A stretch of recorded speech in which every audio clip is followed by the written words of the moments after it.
Start हो गया, आप देख सकते हो। चलिए इसको ट्रिगर करते हैं। देखिए जैसे ही ट्रिगर किया वोल्टेज बनने लगा। देखिए बन रहा है वोल्टेज।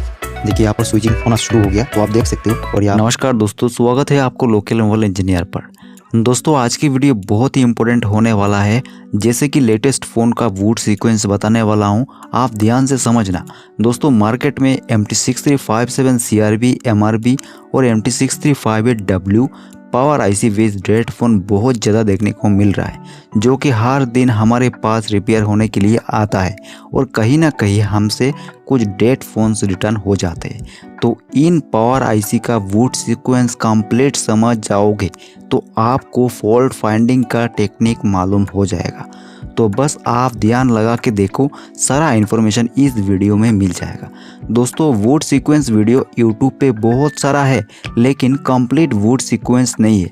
जैसे पावर IC के बाद CPU और MMC पे कौन कौन से वोल्टेज मिलना इम्पोर्टेंट है कंप्लीट बूट होने के लिए। तो अगर किसी इंस्टीट्यूट पे ज्वाइन होते हैं तो ओनली बूट सीक्वेंस का बारे में कोई कोर्स नहीं मिलता, तो पूरा पैकेज लेना पड़ता है, जो कहीं ना कहीं आप पैकेज को नहीं लेना चाहते हैं कुछ रीजन से। और आप आजकल देख रहे हो कि लेटेस्ट फ़ोन में जैसे 5G phone dual power IC triple power IC base आता है, तो इनका बूट सीक्वेंस कैसे होता है, क्योंकि बहुत सारा बग कोयल देखने को मिलता है। तो कौन कौन सा वोल्टेज एक फ़ोन को बूट करने के लिए इम्पोर्टेंट होता है और कौन सी पावर IC क्या वोल्टेज बनाता है और क्यों बनाता है, और ना बने तो क्या होगा, ये सब बहुत ज़्यादा कन्फ्यूजन में डाल देता है। तो बूट सीक्वेंस अगर आपको पता हो जाएगा तो आप किसी भी डेट फ़ोन को स्टेप बाय स्टेप टेस्टिंग करके आराम से बना लोगे। सबसे मेन इम्पोर्टेंट होता है हर वोल्टेज की वर्किंग और उनका नाम की मीनिंग को समझना, जिससे किसी भी फ़ोन का स्कीमेटिक डायग्राम में डायरेक्ट उसी नाम से सर्च करके हम फॉल्ट एरिया में चुटकियों में पहुंच सकते हैं और रिपेयरिंग कर सकते हैं। तो आज के टाइम पे बूट सीक्वेंस हर एक मैकेनिक भाई को पता होना चाहिए, और बूट सीक्वेंस कंप्लीट कहीं पर नहीं मिलता। तो करे तो क्या करे, तो मैं हूं ना आपको अपग्रेड करने के लिए। तो चलिए देखते हैं बूट सीक्वेंस होता क्या है, जो कि इतना इम्पोर्टेंट है, जिसका बिना डेड मदरबोर्ड को हाथ लगाने से डर लगता है, या चालू मोबाइल में किसी फॉल्ट को रिपेयर करने में डर लगता है कि कहीं इसको रिपेयर करते टाइम फ़ोन डेड ना हो जाए। तो दोस्तों अगर आप बूट सीक्वेंस क्या है इसको समझ लोगे तो आपके लिए डेड मदरबोर्ड पे काम करना ईजी हो जाएगा। तो आइए देखते हैं। दोस्तों लेटेस्ट मोबाइल का single dual triple power IC base boot sequence course start हो गया है। आप चाहो तो कोर्स पे ज्वाइन हो सकते हो। ये रिकॉर्डेड वीडियो कोर्स होगा, जब चाहो तब ज्वाइन हो सकते हो। और हाँ, हर एक वीडियो पार्ट के ड्यूरेशन मतलब वीडियो की लेंथ 40 मिनट प्लस होगी। यूट्यूब की वीडियो से बहुत बहुत बहुत डीपली नॉलेज होगा। स्कीमेटिक, वीड map, hardware, animation, block diagram और practical experiment, GR value, voltage value, DC machine reading code, आई चार्जर रीडिंग कोड और भी बहुत कुछ। और ये सारे प्रीमियम वीडियोस मेरा यूट्यूब चैनल पे नहीं आएगी, आपको बाय करके देखना होगा। दोस्तों इस कोर्स का एक्चुअल प्राइस 3000 है, लेकिन 17% डिस्काउंट ऑफर और 2 इंस्टॉलमेंट में लेने का ऑफर भी है 5 जनवरी के लिए। तो आप ध्यान से समझो टर्म्स एंड कंडीशंस। दोस्तों आज के डेट से लेके 1 मंथ ये ऑफर रहेगा, मतलब 23 दिसंबर 2023 से लेके 21 जनवरी 2024 तक रहेगा। उसके बाद कोर्स की फ़ी 3000 हो जाएगा और इंस्टॉलमेंट का ऑफर भी एंड हो जाएगा। उसके बाद कोर्स को बाय करने के लिए वन टाइम पेमेंट 3000 करना होगा। इस कोर्स में आपको क्या सीखने को मिलेगा, कितने IC का बूट सीक्वेंस बताऊंगा, क्या CPU, MMC, EFS, रैम और dual power IC, single power IC, triple power IC का बूट सीक्वेंस होगा कि नहीं, और कितना वीडियो पार्ट होगा, वीडियो किस तरह मिलेगा, कितना दिन वीडियोस एक्सेसिबिलिटी रहेगी, वीडियोस को डाउनलोड करके अपने पास रख सकते हैं कि नहीं, पेमेंट कैसा करना होगा, आउट ऑफ कंट्री के लिए जो इंडिया से बाहर के लोग हैं उनके लिए पेमेंट मेथड कैसा होगा, पेमेंट करने के बाद वीडियोस कैसे मिलेगी, कितने टाइम बाद मिलेगी, बहुत सारा सवाल जो कि आपके मन में है। इसके लिए आपको आई बटन पे और इस वीडियो के डिस्क्रिप्शन पे दिया गया कोर्स इन्फॉर्मेशन वीडियो लिंक को क्लिक करके only A to Z course information video को देखना होगा, तभी जाके आप मुझे कांटेक्ट करके कोर्स ले सकते हो। और कांटेक्ट करने का नंबर और इन्फॉर्मेशन भी उस वीडियो में रहेगा। और उस वीडियो में एक डिस्काउंट प्रोसेसिंग कोड है।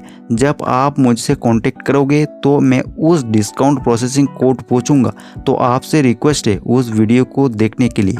और हाँ, ये वीडियो मतलब अभी जो वीडियो आप देख रहे हो, ये वीडियो बूट सीक्वेंस कोर्स का फर्स्ट पार्ट है। तो इस वीडियो को देखना आपके लिए बहुत इम्पोर्टेंट है ताकि आप समझ पाओ कि मैं क्या सिखाने वाला हूँ आपको। तो लिंक को क्लिक करके आप आराम से कोर्स इन्फॉर्मेशन वीडियो देख के कोर्स बाय कर सकते हो, कोई भी परेशानी नहीं होगा। ठीक है, तो चलिए देखते हैं इस फर्स्ट वीडियो को। पावर आईसी बूट सीक्वेंस है। तो देखिए यहाँ पर power IC, CPU, MMC, extra buck converters, IC, DC to DC IC और बहुत सारे आईसीस।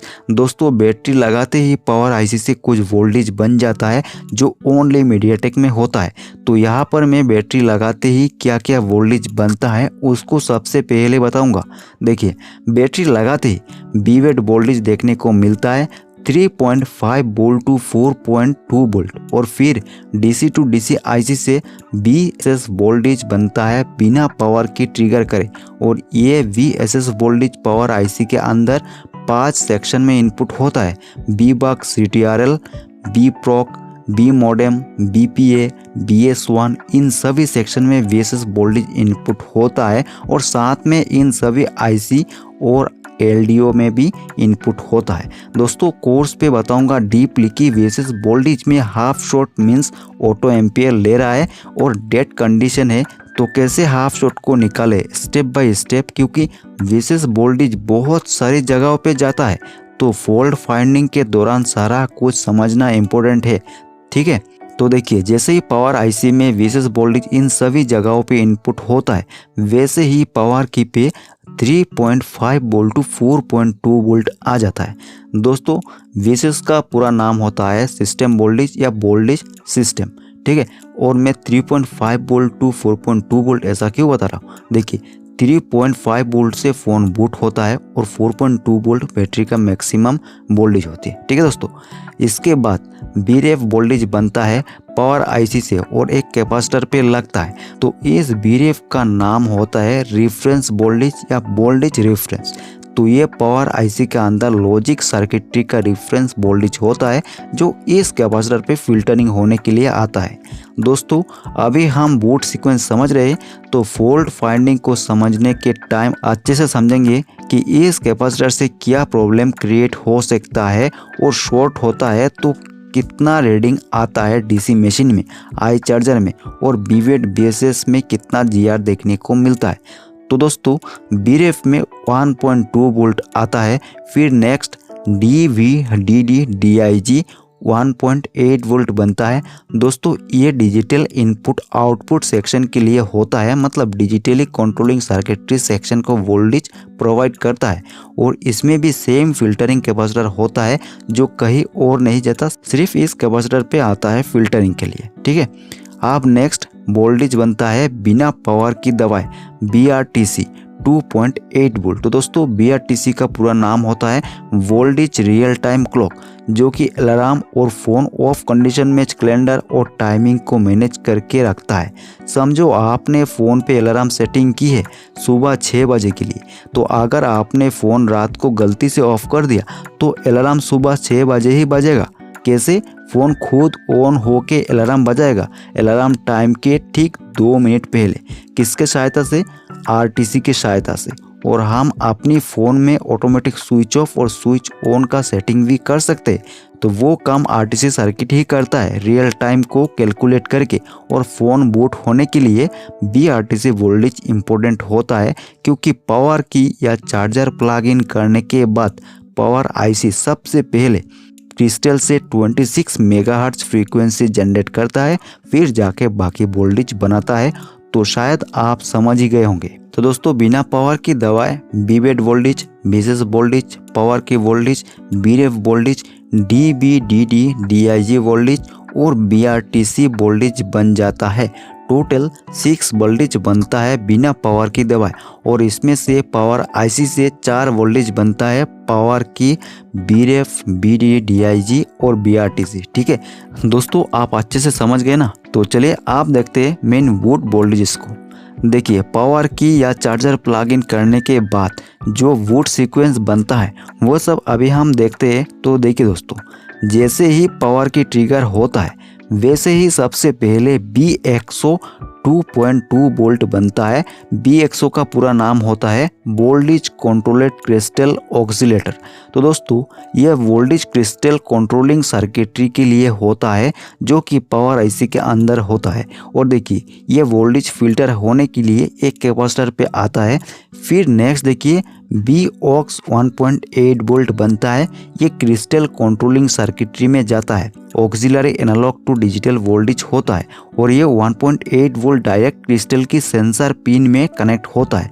दोस्तों किसी फ़ोन में क्रिस्टल का RT1 में ये वोल्टेज कनेक्ट होता है और किसी में सेंसर में। तो दोस्तों अगर हम एक छोटे चीज़ को बारीकी से समझेंगे तो हमारे लिए किसी भी चीज़ को समझना मुश्किल नहीं होगा। तो आप पावर आईसी क्रिस्टल से फ्रीक्वेंसी बनाना शुरू कर देगा और 26 मेगाहर्ट्ज फ्रीक्वेंसी बना के पावर आईसी में इनपुट हो जाएगा। दोस्तों पावर आईसी क्रिस्टल से 26 मेगाहर्ट्ज क्लॉक फ्रीक्वेंसी बनाता है। फिर power IC BS1 high LDO voltage बना देगा एक कॉइल के थ्रू स्विचिंग करके। इस कॉइल का वैल्यू होगा 1 माइक्रो हेनरी और इसमें 2.1 वोल्ट बनता है और कॉइल से रिटर्न पावर आईसी में इनपुट हो जाता है। पावर आईसी में 2 जगह इनपुट होता है, एक LDO वोल्टेज जनरेट सेक्शन में और एक फीडबैक के लिए कि कॉइल से कितना स्विचिंग वोल्टेज बन रहा है जिससे ओवर वोल्टेज और constant voltage constant current provide हो सके। आपको भी पता है और मुझे भी पता है लोड के दौरान वोल्टेज लॉस होता है तो फीडबैक से उस लॉस वोल्टेज को पावर आईसी मेंटेन करता है कॉइल की स्विचिंग स्पीड को बढ़ा के। तो फीडबैक का मतलब ऐसे समझो कि आपने किसी को फ़ोन लगाया और हेलो कहा तो सामने वाला फ़ोन यूज़र हेलो कहेगा, जिसका मतलब हुआ कि आपको फीडबैक मिल गया कि उस पर्सन को कॉल लग गया और रिसीव भी हो गया। अगर मान लो उस यूज़र ने हेलो हेलो कह रहा है और आप भी कह रहे हो और आपको ऐसा लगता है कि आपको ज़ोर से हेलो कहना होगा, तो जैसे ही ज़ोर से हेलो कहते हो तो उस पर्सन को आवाज़ मिल जाता है और आपका बातचीत हो जाती है। तो दोस्तों जैसे आपने जोर लगा के बात की वैसा ही सेम पावर आईसी जोर लगा के वोल्टेज बनाता है जब लोड पड़ती है, ठीक है।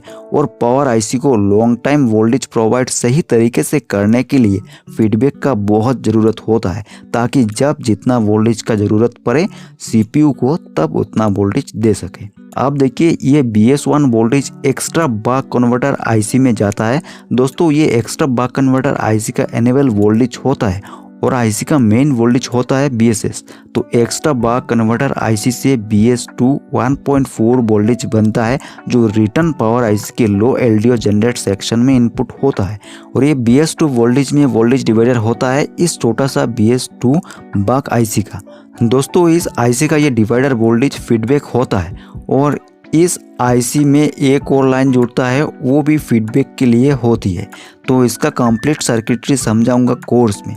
दोस्तों BS का पूरा नाम वोल्टेज स्विच होती है। तो दोस्तों BS1 2.1 वोल्ट और BS2 1.4 वोल्ट बन जाने के बाद सारी हाई LDO और लो LDO बन जाता है जो कि 3.3 वोल्ट 2.8 वोल्ट 2.2 वोल्ट 1.8 वोल्ट और 1.2 वोल्ट बनने के बाद मदरबोर्ड में अपनी अपनी सर्किटरी कंप्लीट करता है। लेकिन हाफ शॉर्ट में इन सभी को समझना इम्पोर्टेंट है जो कि मैं सारा कुछ समझाऊंगा। अब नेक्स्ट देखिए BSRAM अदर्स 1.2 वोल्ट बनता है जो कि CPU के लिए ओनली होती है लेकिन नाम से लगता है ये रैम के लिए। दोस्तों इसका पूरा नाम होता है video static random access memory. BSRAM others voltage का यूज ग्राफिक्स और वीडियो डाटा प्रोसेसिंग के लिए होती है। BSRAM CPU के ग्राफिक प्रोसेसिंग यूनिट GPU के लिए डेडिकेटेड मेमोरी होती है जो वीडियो डाटा को टेम्पोररीली स्टोर करती है ताकि GPU उसी डाटा को एक्सेस कर सके और डिस्प्ले पर रेंडर कर सके। और ये वोल्टेज फोन ऑन होने के लिए बूट सीक्वेंस पे होना इम्पोर्टेंट है। अब नेक्स्ट देखिए B core. 0.8 volt to 1.2 voltage बनता है। पावर आईसी इस कॉइल से स्विचिंग करके वोल्टेज सीपीयू तक देता है। दोस्तों इसमें से ही एक लाइन पावर आईसी में इनपुट होता है फीडबैक के लिए। अब नेक्स्ट देखिए B modem 0.8 volt to 1.2 volt बनता है। दोस्तों 0.8 वोल्ट डिफ़ॉल्ट वोल्टेज होता है और जब फ़ोन स्लीप मोड में होता है तब इसमें 0.6 वोल्ट के आसपास देखने को मिलता है और क्वालकॉम चिपसेट बेस्ड फ़ोन में ये वोल्टेज फ़ोन ऑन होने के बाद बनता है। लेकिन मीडियाटेक में फ़ोन ऑन होने के लिए बी मॉडेम वोल्टेज इंपॉर्टेंट है। बी मॉडेम भी सीपीयू में जाता है और सीपीयू के अंदर डिजिटली बाइनरी कोड डिकोडिंग और एन्कोडिंग मैनेजमेंट सर्किटरी के लिए होता है और वी कोर वोल्टेज सीपीयू के अंदर कोर वोल्टेज होता है जो बूट सीक्वेंस में सीपीयू को ऑन करने के लिए इम्पोर्टेंट वोल्टेज होता है। कोर का काम होता है मल्टीपल काम को एक साथ करना, जैसा octa core, hexa core, quad core. दोस्तों सीपीयू के अंदर हर एक कोर अपने आप में एक प्रोसेसर होता है। आप गूगल करके सारी इन्फॉर्मेशन ले सकते हो कोर के रिलेटेड। तो दोस्तों आप देखिए EXT PMIC EN2 1.8 volt power IC से BA12 LDO आईसी का इनेबल वोल्टेज होती है, तो ये डायरेक्ट LDO में कनेक्ट हो जाता है और LDO से 1.2 वोल्ट आउट होके CPU में जाता है। ये भी बहुत इंपॉर्टेंट वोल्टेज है। अब नेक्स्ट देखिए DVDD SRAM DBFS 1.2 volt direct CPU में जाता है पावर आईसी से। दोस्तों DVDD का पूरा नाम digital voltage for digital domain और SRAM का पूरा नाम स्टैटिक रैंडम एक्सेस मेमोरी और DBFS का full name dynamic voltage and frequency scaling. तो दोस्तों क्या आप याद रख पाएंगे इनका फुल नेम? चलिए अब नेक्स्ट देखते हैं। तो अभी बीप्रॉक 0.8 वोल्ट टू 1.2 वोल्टेज बनता है कॉइल से स्विचिंग होके और ये प्रोसेसर का वोल्टेज है जो सीपीयू में इनपुट होता है। तो दोस्तों कौन सा कॉइल का काम क्या है, कैसे पहचाने और अलग अलग मदरबोर्ड में इसको किस तरह पहचाने और इनमें GR कितना आता है और कितना आना सही है वो भी बताऊंगा। अब नेक्स्ट BIO 1.8 वोल्ट बनता है इतने सारे वोल्टेज बनने के बाद। दोस्तों BIO वोल्टेज पूरा मदरबोर्ड में मकड़ी की जाल के तरह फैला हुआ है। इस नेता वोल्टेज का हाथ CPU से लेके MMC और सारे मंत्री MLA IPS DSP सभी BJP नेता IC के साथ हाथ है। अगर BIO वोल्टेज में कोई भी गड़बड़ी होगा तो आप समझ ही सकते हो क्या होगा। दोस्तों BIO 1.8 वोल्ट CPU MMC से मिसिंग होगा तो फोन डेड। तो उस कंडीशन में चेकिंग, टेस्टिंग और लास्ट में आईसी चेंज करना होगा। ठीक है, तो ये चेकिंग और टेस्टिंग करके प्रॉपर समझा जा सकता है कि पावर आईसी चेंज करना है या अदर्स कोई काम करना है। तो दोस्तों जो मंत्री, मिनिस्टर, MLA मैंने बताया वो सब एक मतलब कि मजाक के तौर पे बताया। ठीक है, तो दोस्तों नेक्स्ट जो भी वोल्टेज या एक LDO वोल्टेज एक्स्ट्रा बक सर्किट कोर्स की वीडियो से कंटिन्यू होगा। तो चलिए आप देखते हैं प्रैक्टिकल कुछ टेस्टिंग और कुछ गजब की एक्सपेरिमेंट कि कौन सा क्या होता है, जैसा मैंने बताया वैसा काम करता है या नहीं। तो मैं अभी कुछ खतरनाक एक्सपेरिमेंट करने वाला हूं जो कोई नहीं करेगा, क्योंकि एक्सपेरिमेंट से ही हर प्रॉब्लम के हल निकलता है। जैसे मेडिकल लैब में चूहे के ऊपर किसी भी वैक्सीन का एक्सपेरिमेंट होता है पॉजिटिव और नेगेटिव रिजल्ट के लिए, वैसा ही मैं एक वीवो की मदरबोर्ड में करूंगा और आपको लाइव दिखाऊंगा। तो चले देखते हैं। तो दोस्तों मैं फिर से आपको बता रहा हूं कि कोर्स को बाय करने से पहले आप कोर्स की A to Z information video को देख लो, जो कि डिस्क्रिप्शन और आई बटन पे लिंक है। आइए देखते हैं कुछ टेस्टिंग ट्रिक और एक्सपेरिमेंट। तो देखिए दोस्तों, यहाँ पर मेरे पास अभी क्या है, लॉजिक एनालाइज़र है, मल्टीमीटर है और एक मदरबोर्ड भी है। ठीक है, तो इस मदरबोर्ड में यहाँ पर जो पावर आईसी है MT6357 CRB पावर आईसी है। तो दोस्तों ये जो पावर आईसी है इसका हम सीक्वेंस समझेंगे। ठीक है, तो यहाँ पर हम क्या करेंगे अभी कि देखिए बहुत एक एक्सपेरिमेंट होने वाला है, जैसे बहुत कुछ आप सीख जाओगे। ठीक है दोस्तों, तो यहाँ पर हम क्या करेंगे, बोर्ड केबल लगा के इसमें देखेंगे कि जो वोल्ट केबल मतलब कि बैटरी लगाते ही जो वोल्टेज बनता है वो यहाँ पर बन रहा है कि नहीं बन रहा है, जैसा मैंने बताया वैसा बन रहा है या नहीं बन रहा है। ठीक है, तो उसको हम पहले चेक करेंगे, फिर जाके लॉजिक एनालाइजर लगाएंगे और इसमें देखेंगे। ठीक है, कि इसमें बूट सीक्वेंस किस तरह हो रहा है। फिर हम इसको रीडिंग करेंगे, एनालाइजर ने जो एनालाइज किया है उसको देखेंगे, ठीक है, कि कब कौन सा वोल्टेज बना है। ठीक है, तो चलिए देखते हैं।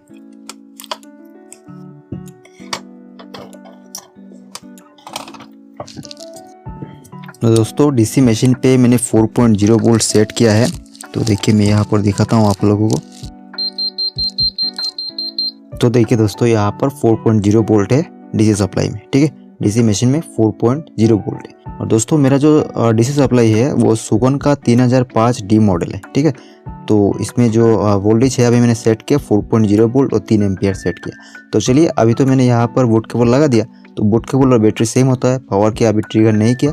तो चलिए देखते हैं कि वोल्टेज किस जगह पर क्या क्या बन रहा है। तो देखिए दोस्तों यहाँ पर वोल्टेज सिस्टम तो बनेगा ही, जिसको BSYS कहते हैं। तो यहाँ पर देखिए इस कैपेसिटर में देखते हैं, देखिए 4.0 वोल्ट, इसमें देखिए सेम 4.0 वोल्ट। तो इसमें 5 या 6 सेक्शन में इनपुट होता है पावर आईसी के अंदर, LDO सेक्शन में इनपुट होता है। ठीक है दोस्तों, तो यहाँ पर तो चलिए देखते हैं हम क्या करेंगे अभी कि 1.2 वोल्ट, 2.8 वोल्ट और 1.8 वोल्ट देखते हैं। ठीक है, जो 4 वोल्टेज बनता है पावर आईसी से, एक पावर की पे और बाकी 3 और वोल्टेज बनता है, तो उनको हम देखेंगे। लेकिन यहाँ पर आप एक चीज़ नोटिस करना, यहाँ पर जो क्रिस्टल है वो क्रिस्टल को मैंने निकाला है। तो ये मैंने एक्सपेरिमेंट किया था इसलिए मैंने निकाला है। तो ये मैंने क्यों निकाला और इसमें क्या मैंने देखा, तो चलिए वो भी मैं बताता हूँ। तो देखिए दोस्तों यहाँ पर इस साइड पे 1.2 वोल्ट आता है BREF का। देखिए 1.2 वोल्ट है ना। तो अभी कोई ट्रिगर नहीं हुआ। देखिए यहाँ पर बैक कॉइल में कोई भी वोल्टेज नहीं है। ठीक है, इसका मतलब ट्रिगर नहीं हुआ। तो पावर के ट्रिगर करने से भी यहाँ पर वोल्टेज नहीं बनेगी, बूट सीक्वेंस नहीं बनेगा। क्यों? क्योंकि यहाँ पर क्रिस्टल निकला हुआ है। तो देखिए यहाँ पर 1.2 वोल्ट है, तो ये BREF है। और फिर यहाँ पर देखिए 1.8 वोल्ट DIG है। देखिए अभी देखिए 1.8 वोल्ट। ठीक है, तो ये DVDD DIG 1.8 वोल्ट है। तो फिर यहाँ पर कौन सा वोल्टेज बनता है 2.8 वोल्ट BRTC। तो चलिए वो भी देखते हैं, शायद इसमें नहीं है। देखिए 2.8 वोल्ट बन रहा है। ठीक है, तो ये BRTC 2.8 वोल्ट यहाँ पर आ रहा है। तो ये तो कंप्लीट है, यहाँ पर वोल्टेज आ रहा है, तो ये सही है। तो चलिए आगे हम देखेंगे यहाँ पर क्या देखने वाले हैं कि अभी बूट सीक्वेंस क्या हो रहा है, कौन सा कहाँ पर क्या चीज़ बन रहा है, वोल्टेज कितना आ रहा है। तो हम यहाँ पर वोल्टेज वैल्यू भी देखेंगे और लॉजिक एनालाइजर से ये भी मतलब समझेंगे कि कौन सा पहले बन रहा है, कौन सा बाद में बन रहा है। ठीक है दोस्तों, तो यहाँ पर क्रिस्टल को मैंने क्यों निकाला। ठीक है, तो क्रिस्टल को निकालने का रीज़न ये है कि यहाँ पर बूट सीक्वेंस में सबसे पहले जो वोल्टेज बनता है वो कौन सा बनता है। तो जैसे ही मैं यहाँ पर पावर की ट्रिगर करूँगा वैसे ही यहाँ पर BXO और BOX वोल्टेज बन जाता है। लेकिन वोल्टेज तो बनता है लेकिन फ़ोन ऑन नहीं हो पाता है, वोल्टेज ड्रॉप होता है। ठीक है दोस्तों, तो वो भी देख लेते हैं यहाँ पर। तो देखिए यहाँ पर जो कि मैंने जंपर करके रखा है, तो हम यहाँ पर ग्राउंड को डायरेक्ट यहाँ पर पावर की TP में लगा देंगे। देखिए यहाँ पर पावर की TP है। तो अभी जो डीसी सप्लाई मशीन में रीडिंग आ रहा है वो 0.00542 ऐसा रीडिंग आ रहा है। ठीक है, बहुत ही कम रीडिंग देखने को मिल रहा है, जो यहाँ पर जो मैंने क्रिस्टल को निकाला है इसीलिए। तो क्रिस्टल ड्राई होगा तो इस तरह रीडिंग देगा। तो देखिए यहाँ पर मैं आपको दिखाता हूँ। देखिए वोल्टेज कितना आ रहा है 1.1। देखिए 1.1 वोल्ट, 1.2 वोल्ट पक्का नहीं आ रहा है यहाँ पर, देख सकते हो आप। ठीक है, और इस जगह पर इस साइड पे 1.8 वोल्ट आता है, वो भी नहीं आ रहा है। ठीक है, यहाँ पर एक चीज़ देखिए दोस्तों, ये क्रिस्टल की इस पॉइंट पे देखिए 2.2 वोल्ट मिलता है। देखिए ये स्टेबल है। ठीक है, तो ये वोल्टेज बन रहा है।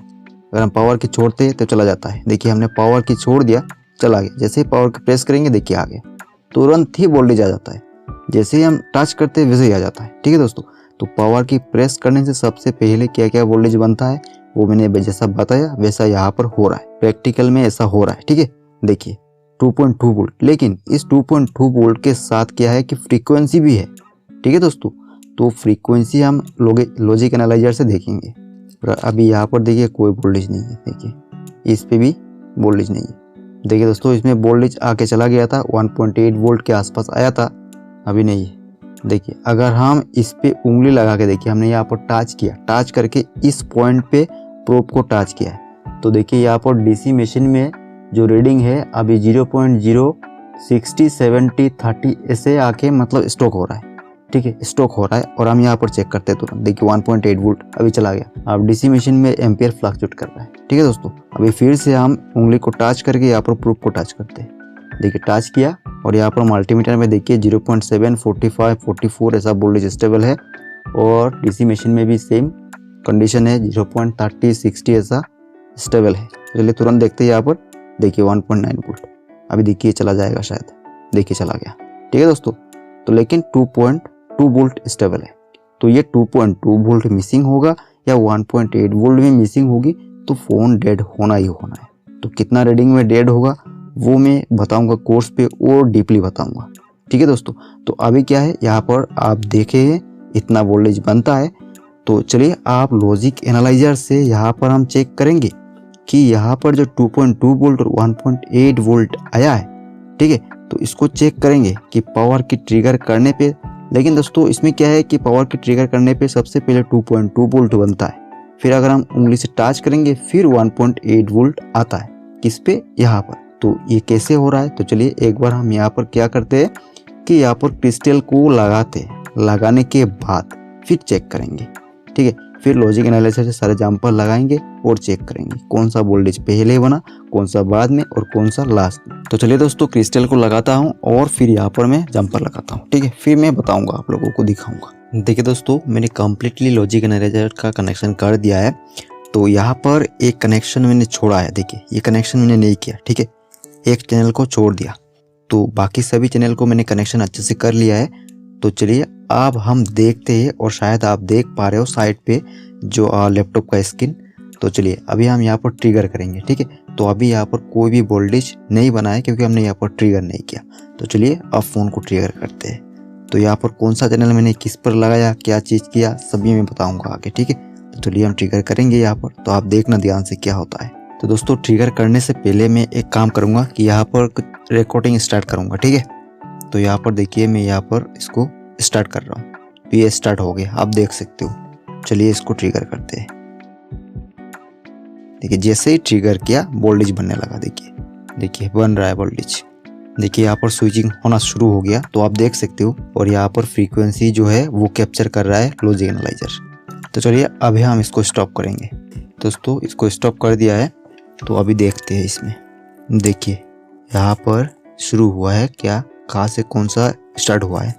तो दोस्तों यहाँ पर देखिए चैनल 0 क्या है, BS1, चैनल 1 जो है BS2, चैनल 2 जो है BPA12 जो 1.2 वोल्ट है वो लाइन में जुड़ा है।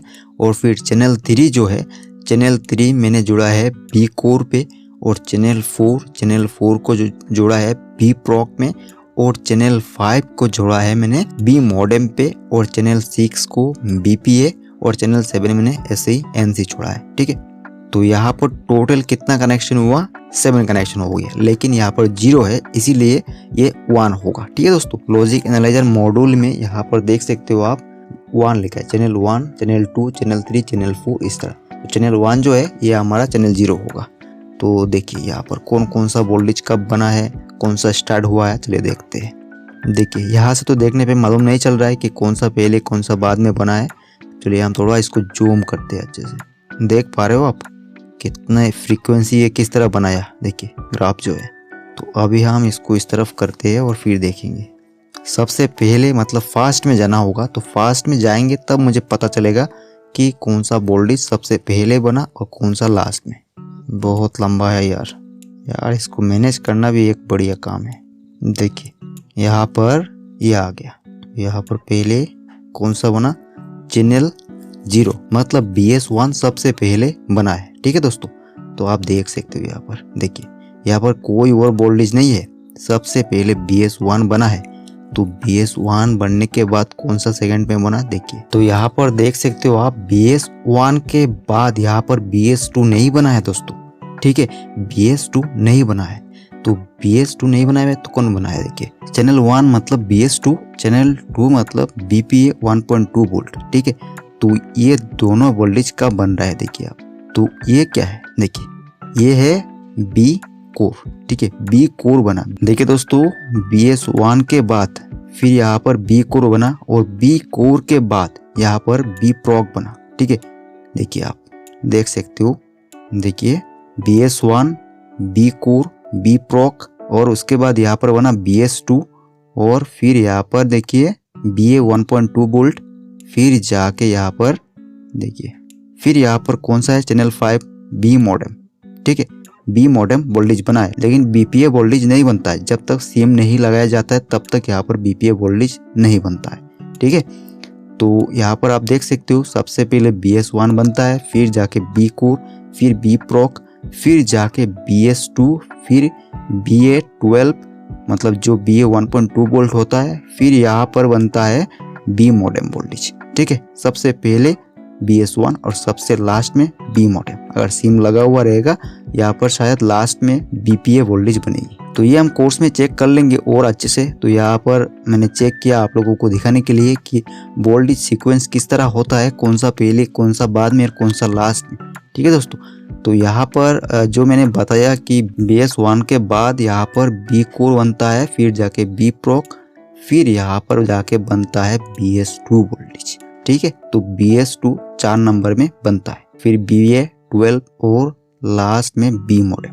चैनल 5 में बी मॉडेम। तो यहाँ पर भी हम देख लेते हैं। अभी यहाँ पर चैनल 1 है। ठीक है, तो चैनल 1 ये ग्रीन कलर का वायर है। तो ग्रीन कलर का वायर किधर लग रहा है, देखिए यहाँ पर ये है ग्रीन कलर का वायर, शायद ये कलर ग्रीन कलर का है। तो ये जाके देखिए इस कोयल पे लग रहा है, यहाँ पर मतलब कोयल पे लगाया मैंने, तो ये BS1 का स्विचिंग कोयल है तो इस पे लगा है। ठीक है, तो BS1 मतलब चैनल 1। ठीक है, फिर देखिए येलो कलर यहाँ पर देखिए ये किधर पे लग रहा है, BS2। ये जो कोयल है, कोयल मतलब इस साइड पे जुड़ा है कैपेसिटर के इस साइड पे। फिर BA12 देखिए ये लाइन है और इसका कलर क्या है, ऑरेंज। और यहाँ पर देखिए BA12 चैनल नंबर 3 पे लगा है। ठीक है दोस्तों, तो दोस्तों इसी तरह और भी बहुत ही ज़्यादा एक्सपेरिमेंट होगा। ये तो सिर्फ एक लॉजिक एनालाइजर का एक टेस्टिंग था कि बूट सीक्वेंस किस तरह बनता है। तो दोस्तों इसी तरह हर एक फ़ोन का बूट सीक्वेंस बताऊंगा। ठीक है, जो भी मैंने IC बताया आपको 18 IC का बूट सीक्वेंस बताऊंगा। और यहाँ पर क्या होगा कि जो शॉर्ट सर्किट होता है, हाफ शॉट, फुल शॉट, उस कंडीशन में रीडिंग कितना आता है, तो ये सारा मैं बताऊंगा। ये सारा सब कुछ होगा वीडियो कोर्स में। तो चलिए आज के लिए इतना ही, मिलते हैं नेक्स्ट वीडियो पे, तब तक के लिए बाय बाय।